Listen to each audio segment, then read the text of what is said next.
Hey guys, M.V.K here, back again. How's everybody doing on their end?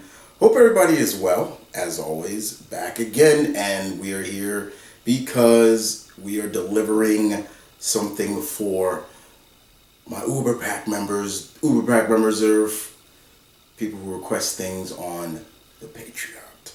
And here again, guys, with the Patreon, it is always fun. And this one comes once again from Jimmy Gibson. And I'm finishing out his first slew of videos. Should be ending today. I should finish out his first round. Today we are here because it is spooky season, and I thought it'd be great to end it with the last two from his first round. Today we are here I'm giving you my top 10 favorite supernatural mystical heroes of Marvel. The mystic arts, supernatural in Marvel is always cool, just as much as it's cool in DC. But he wanted Marvel, and I'm here to deliver 10. Now, most of these characters you should be very familiar with, and maybe one or two you may not be familiar with. Maybe you just were introduced to them. But in the meantime, there will be some characters you are very interested in and cool with. Let's get to it. Hope you enjoy. Let's start now. Number one on the list shouldn't be no surprise to anybody, and that comes from the man himself, the former Sorcerer Supreme, because he's not right now. He's not in the Marvel Universe right now, but still, the Sorcerer Supreme, none other than Dr. Stephen Strange. Dr. Strange. Anyway, guys, yes, I've always been a fan of Doctor Strange. I've always loved sorcery and mysticism and things like that, and I always said Doctor Strange is the Sorcerer Supreme. He's the guy who is protecting the world from the threats that, to a degree, other heroes don't think about. And I love how that it was shown in the death of Doctor Strange, just what this guy truly means to the Marvel Universe and what he protects, and I really enjoyed that. Now, we have seen him over time. He has been a part of the Avengers. He's also been a part of the Illuminati. He's been a part of the Defenders, you name it. But whenever the world needs saving from the mystical, demonic threats that threaten the world, Doctor Strange is there to help. And he's pretty damn cool at it. Number 2 on the list, we go to the spirit of vengeance himself, Ghost Rider. When innocent blood is spilt, the Ghost Rider rides. Sorry, I love doing that. Anyway, we all know Ghost Rider. If you don't, Ghost Rider, there have been a lot of different people who have donned the Ghost Rider. There have been a lot of people who have been the Ghost Rider, but it's also been very in a bloodline. These are people who are ancestors or of Johnny Blaze and Dan Kench family. That's what makes it cool, and that's what makes it very interesting. The Ghost Rider, of course, Johnny Blaze will stick with him because the original Ghost Rider or Phantom Rider was not attached to the spirit, the demon Zarathos. Remember, this demon Zarathos was put into Johnny Blaze. That's why he's got those fiery hail head and everything like that. But what's cool about he's on a motorcycle, and it wasn't until Robbie Reyes, when his Ghost Rider was introduced, he finally got Ghost Rider in the car. Now, the Ghost Rider is very powerful. He's probably one of the most powerful individuals in the Marvel Universe. And we're not talking strength-wise, we're talking power-wise. And he has been looked at sometimes as an anti-hero, a hero, but it depends on who you're looking at. When I was reading Ghost Rider, when I first really got into Ghost Rider, I got into through Dan Kench. Dan Kench was more looked at as a hero.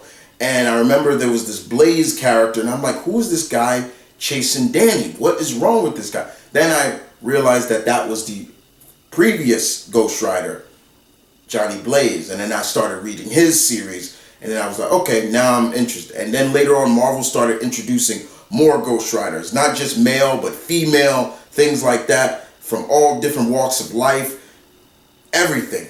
Ghost Rider became very cool to me, and it was great to see him get the respect, but also get the buzz in movie. You can say what you want about the Nicolas Cage run, but it is time for Ghost Rider to return to the big screen with a new actor playing Johnny Blaze or Dan Kench. I want to see them all, but we got to see Dan Kench and Johnny Blaze, the two brothers. Ghost Rider. Number 3 on the list, of course, belongs to the Daywalker, the damn fire Blade. Mr. Eric Brooks. Eric Brooks himself. We first were introduced to him in The Tomb of Dracula.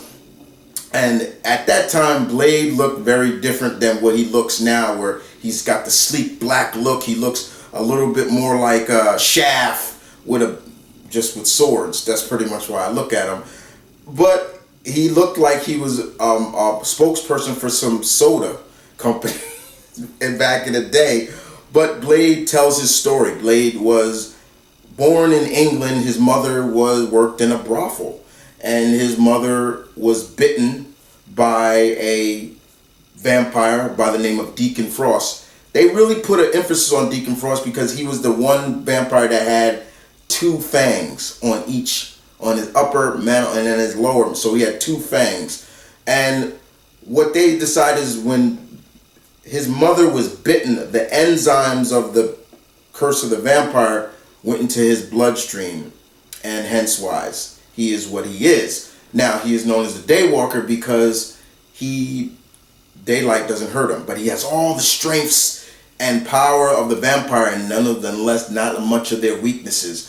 Now Blade, most people who are familiar with Blade were probably introduced not through the comics, me through the comics, but most people were introduced probably through the great talent of Wesley Snipes, or some introduced, and I've heard it from buddies, said I was introduced through Blade because of the Spider-Man the animated series. But he is basically the vampire hunter who blames the vampires for why he is the way he is, so he hunts them down, and he takes no malice. Now, he does have a serum that keeps him from those vampiric aspects of blood, but he's a dampfire, meaning he is a human half vampire hybrid. So in some degree he doesn't need blood. But the way Marvel does it, it's not really the case of a true dampfire, because a dampfire is when a vampire and a human get busy and that offspring turns out. Similar to Alucard from you've seen in like Castlevania. He's a true dampfire. Blade, it's weird, but still I love Blade. He's cool, and he's an Avenger now. He's back on the Midnight Suns. Eric Brooks, good stuff. Next on the list, we are going to the world of the Scarlet Witch. Now, I know Marvel has completely tried to flip her origin. They say she's not a mutant anymore. She is more of a result. Her powers are somewhat more results of the high evolutionary. But she does know chaos magic. Chaos magic is powerful, and she's very powerful. And I don't care. To me, she will always still be a mutant that is able to mess with probability. But Wanda is very powerful, and she's a powerful adversary, and she's a powerful ally. And to a degree, she is one of those people you don't want to have as a adversary. This woman could say goodbye, and you could disappear, or things like that. Do I have to remind you of what she did in what she did with the mutants? She said 3 words, and for a long time the population of mutants were down to 198. She said 3 words, no more mutants, and that was it. She's had her problems, psych value problems, issues to a degree, but overall, Wanda tries to balance and be a good person, but there are some issues up there that she truly has to work through, and Marvel tries to have her work through it, whether it's through people that care about her, her brother, you name it. To me, she is still will always be the daughter of Magneto. Just saying. Number 5 on the list goes to Mr. Jericho Drum, aka Brother Voodoo.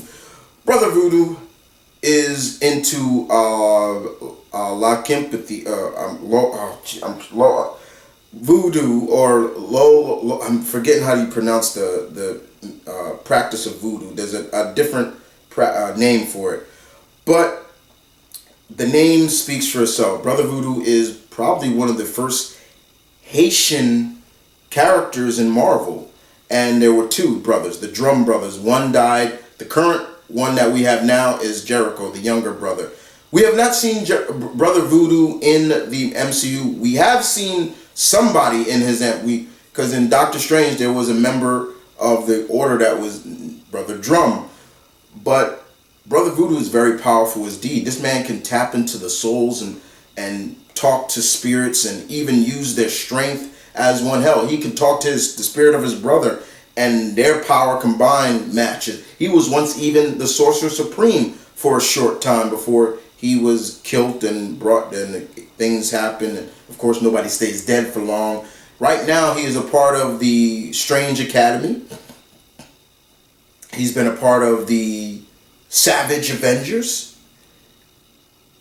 But Jericho is a very cool character, and I am praying and hoping someday we will see Jericho Drum in the MCU somewhere down the line to bring more forth the mystical, supernatural side of the Marvel Universe.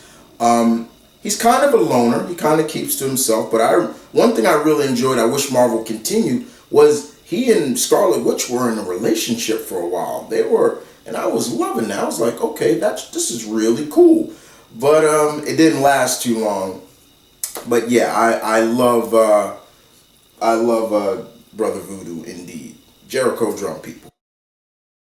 Number 6 on the list is none other than Damien Hellstrom, the son of Satan, or the son of a demon that kind of looks like Satan. There are a lot of demons in the Marvel Universe that resemble Satan.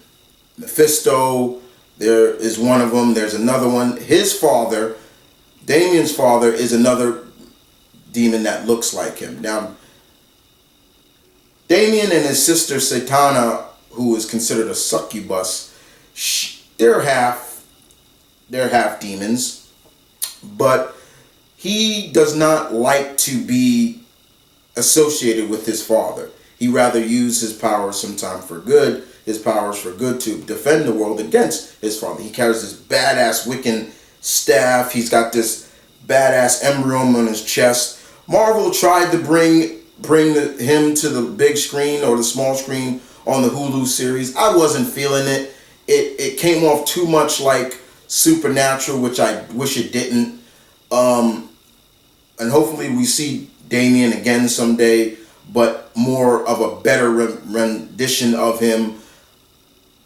And Damien also has had his slew with a lot of Marvel heroes. Hell, he's the ex-husband to Patsy Walker, aka Hellcat. Hellcat and him were married. And even when Hellcat would go into a different dimension, her costume would change to this badass Wiccan like ninja-like suit. It was really cool. Damien has had some issues too. There'll be times Marvel, as of late, have built him off as being kind of an anti-hero or a tweener. Sometimes he gets easily controlled and he's under a spell, and then he's fighting the heroes, and sometimes he's not. But his sister is just straight up twisted, and you don't want to be getting on her back. She's a succubus, man. Come on. Just saying. But Damien is one of those characters. He's good. He's cool. If you don't know much about Damien Hellstrom, research. It's always good. Damien. Number Number 7 on the list, sorry about that. Number 7 on the list comes from the only mutant mystical hybrid on this list. And she's actually one of my favorites, Megan Gwen, aka Pixie. Now, she is a mutant fairy hybrid, and she is the one that carries the soul sword. Before we saw Ileana carrying it. She's the one that carries it, which is really, really cool and really interesting. Now, in the beginning, we just looked at her as like, oh, she just has like wings, colorful wings, like a pixie, a fairy. But then we get more in deep into her origin after she was introduced, and we find out that she has mystical, supernatural origins on one of her side of her family. She is what is considered a mutant hybrid, similar to like Namor or somebody like that. That her origin, her mutant powers come from there, but then also her look and everything like that is more of her fairy mystical side. And it's really cool, and man, I would love to see this character brought to the big screen to play off like Otherworld and Weird World and all these other worlds in the multiverse. It would be so cool. Pixie Megan makes the list of mine for number 7. 8 on the list is a character we just saw make his MCU debut, Mr. Jack Russell, Werewolf by Night. You guys know me. I am a huge werewolf fan, and I've always thought it was cool that in the Marvel Universe, with all these characters from gods to metahumans to mutants and all these other characters, there is werewolfism, lycanthropy in the Marvel Universe, just like there's vampirism in the Marvel Universe. There is Frankenstein's monster, there is a living mummy, all this stuff from back in the day when Marvel was really focused on horror aspect. We get Werewolf by Night, a character who is trying to cure himself of his werewolfism, his lycanthropy, but he tries to focus it and use it for the good of mankind. And sometimes it doesn't always work, sometimes it does, because when Jack turns into the werewolf, he's not fully in control. And those are the type of werewolves I'm not big on. Like the wolf is in control while the man is kind of in the back. I'm really more into werewolves who are fully in control of their lycanthropy. Like they can turn in the spot. I love those true werewolves. They don't need the full moon. They can churn when they want. Everything like that. But even still, Jack has keen sense of smell, even when he's in his human form. But when he's werewolf, yeah, he's like a big tank, ready to you gotta point him in the right direction, or you're in some serious shit. Now, Werewolf by Night has been a part of the Legion of Monsters. He's been on the Midnight Suns. And I feel that Marvel is building towards a version of the Midnight Suns with this character on board. The special that Marvel put out, loved it. Go check out my review. It was great. But Jack Russell has always been a character I was really cool and fond about. And he makes number 8 on the list. Number 9 on the list, this is a character a lot of people probably never heard of. But, hi guys. Just want to say something real quick. I'm future Chris. How's everybody doing? Yeah, but check this out. So you're going to hear me say Jennifer Kale is a witch. I meant to say she's a sorceress. So just to let you get that right out the bat, you're going to hear me say witch for Jennifer Kale, but it really means sorceress. Okay? Y'all take care. Back to you. Marvel fans and Marvel comic fans like yours truly probably have. And this character is Miss Jennifer Kale. Jennifer Kale is a descendant of one of the first Ghost Riders, Noble Kale. Noble Kale was a character, I believe, during the late 1600s. He was a Ghost Rider. And he is also but Jennifer is a witch. She is a witch, and she is a part of this covenant that are witches that protect the world from demonic threats. She's still a novice, but she's powerful. And whenever there is need of help, especially when Doctor Strange needs the help of witches, he comes to her at times. Now she occupies and she stays in Florida, and she's also been a big supporter of Man-Thing. She's one of the few characters that can communicate with Man-Thing. It's not afraid of Man-Thing, things like that. And she is the cousin to Dan Kench and Johnny Blaze, the Ghost Riders. So her family is really cool, but she's a very cool, powerful witch and still young, but still cool. Marvel needs to do a lot more with her, I feel. Don't sleep on this character, Jennifer Kale. And number 10. 10. We come to the final. And that character is Man-Thing. Didn't think I have him on the list, huh? Well, you were wrong. Man-Thing, of course, the Marvel equivalent of Swamp Thing to a degree. The good doctor was a biochemist who tried to recreate the super soldier serum. There's always these people that are trying to recreate the super soldier serum, and then it ends up going wrong. He injected it himself. I think it was, if I remember correctly, it was by accident. His car crashed in the swamp. He woke up and he was this behemoth swamp creature called Man-Thing. With a lot of his memory missing and his humanity gone, he is a character that lives in the Everglades. He stays in the Everglades. He is also similar, like I said, like Swamp Thing. While Swamp Thing is the guardian of the green, Man-Thing is also the guardian of something similar. And he is very powerful. And he has been a part of Legion of Monsters. He's had his run with the Midnight Suns. It's almost a case, once again, you have to point him in the right direction.